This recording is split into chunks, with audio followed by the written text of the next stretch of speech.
Hello everyone, welcome back to another beer review. This one is quite special to us because it's our second iteration of Equinox. Yes. If you've been following us, we did a video on the first one. Check it out on YouTube if you haven't.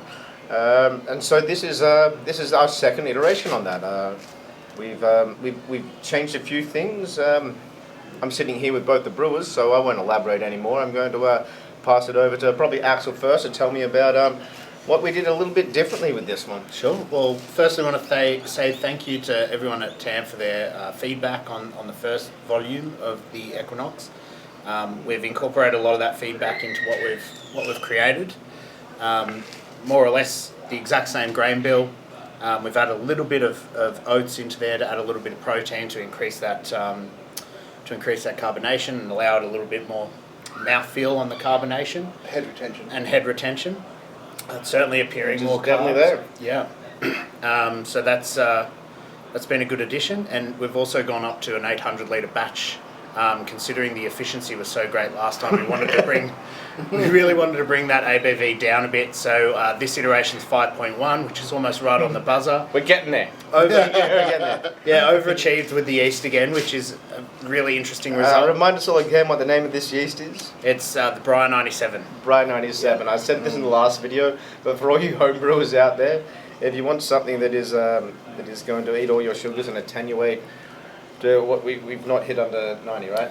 No, the last time was 94%, nearly 94% attenuation. This time around 96% attenuation. Yeah. It's only advertised for, I think, 82% attenuation. So it's the Ambush lads are doing something, right? Yeah.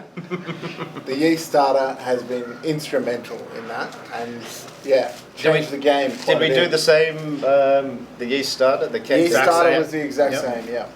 And so we can get into what did we do different in the temperature for fermentation? We did a little different there. Yeah. Not much, but a lot. Like a little goes a long way when we talk about fermentation temperatures. It sure does, especially in the clarity. We got since cutting down the whirlflock and messing with the temperature, we've ended up with a much cleaner.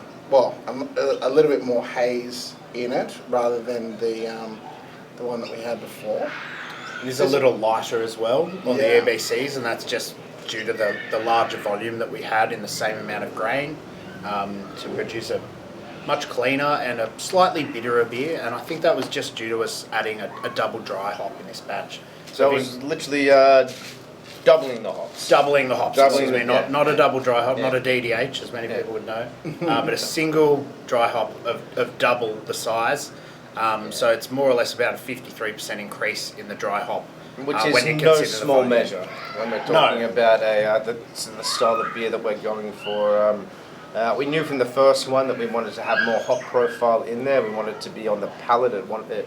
We didn't want it to be like a West Coast or an IPA where it's like you're lingering for that. We wanted to be smack on there. So we why not just double it? Why not? Well, what could go wrong? And the first thing I'm picking up on is this sweet grass and floral notes. It's very, very clean. It is crisp, same as the last one. Head retention is like you can see the lease on the glass. It's holding its head more. The carbonation is a lot more vibrant, and for a low carb beer, it's surprisingly smashable. I was thinking that we were like with the extra hops, it was going to be a lot more like bang. I'm drinking an APA or an XPA. But we've with the yeast we're using, we've verged into a low carb ale territory that I'm pretty proud of, boys. Yeah, I think it's decent for sure. It's an improvement really in my eyes over the last volume. So we're moving in the right direction, and please want to put a big call out to any TAM customers that are going forward. Give us a rating, get in contact with us, let us know if you like it. Let us know if you have anything that can improve the beer in your eyes, because we're looking to brew this for a long time. Thanks to TAM, and we're enjoying doing it. So please get in touch. All right, you guys keep making the beer, and we'll keep serving it. We always said this from the start that it was going to be a 3 or 4 brew process before we actually kind of like narrowed down to what we were kind of what we wanted to make. And yeah, this is just getting closer and closer to it. I'm not too sure, like, because it's an early keg. Like, we've got a few of these to sell. I'm not too sure what we were going to do, what we might do differently next.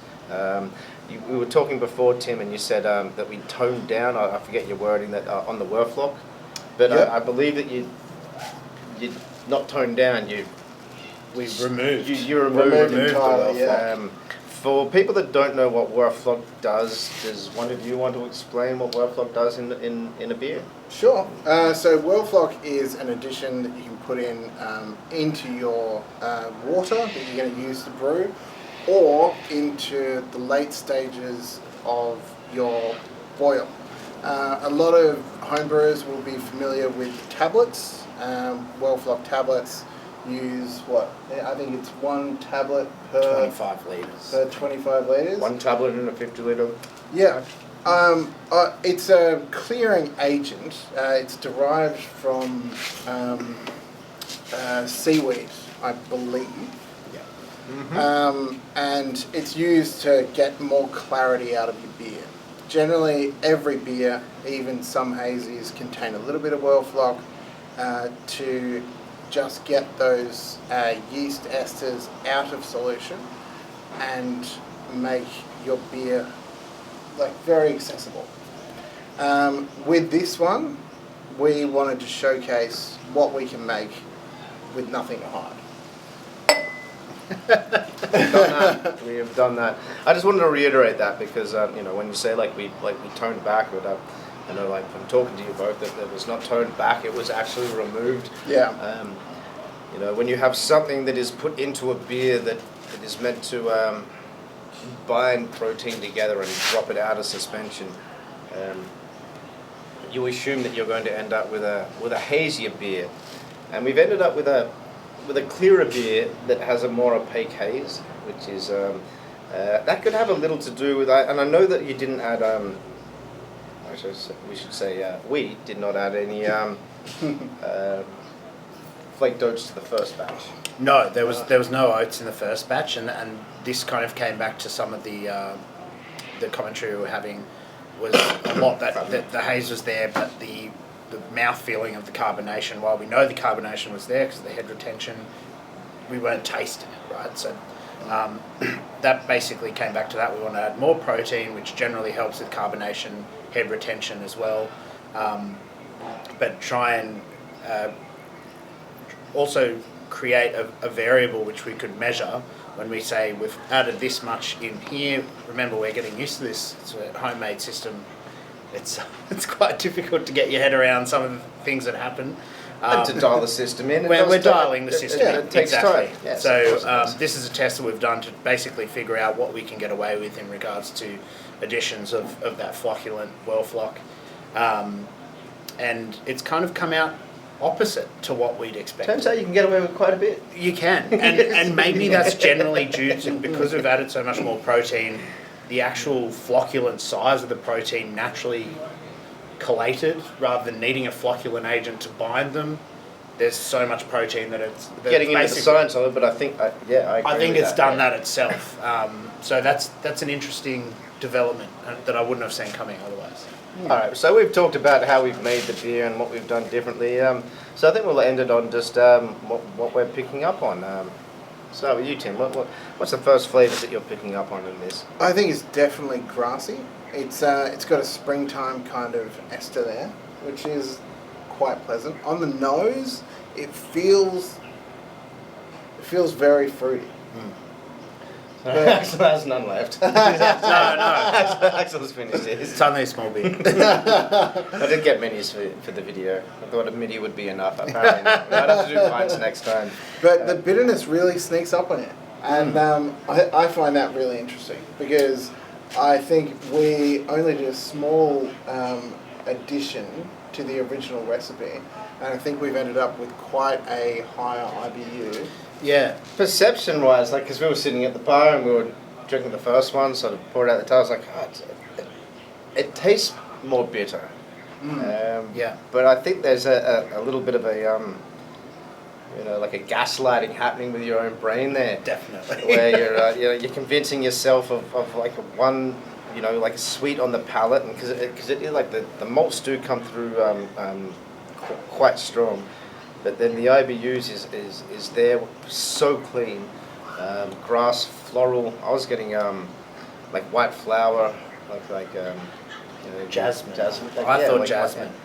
So it's very, very floral, and there's just these grassy, resinous notes right at the back end, which is something that was definitely not there before. No. So I'll pass it on to you for the last remarks here. Yeah, well, look, I think it's definitely come in the right direction.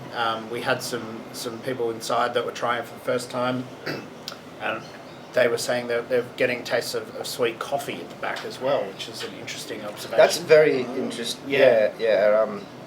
There's no wrong observations. No. There's some interesting ones. I can see the bitterness tones of the coffee, but I can't taste coffee. We've got to remember this is a really new beer. This has only been from the number 2, right? Number two, and 2.5 weeks old at that. So this will continue to change over the next week, and it will calm down, and it will. I think that fruitiness and that smooth. The esters are there. The fruity esters are there. At the moment, I'm definitely getting more of the grass note, and I totally agree that leave these kegs for another week or two. Different flavours will come out. So who knows? Like we still have a keg of the V1 of the Equinox, and now we have a lot of kegs of the V2. So maybe in another week we might sit down and put them back to back and come and do another video with you. Let us know if you think that's a good idea. Sounds great. Sounds like a lot of fun. Drinking beers, it's great. Don't have to twist my arm.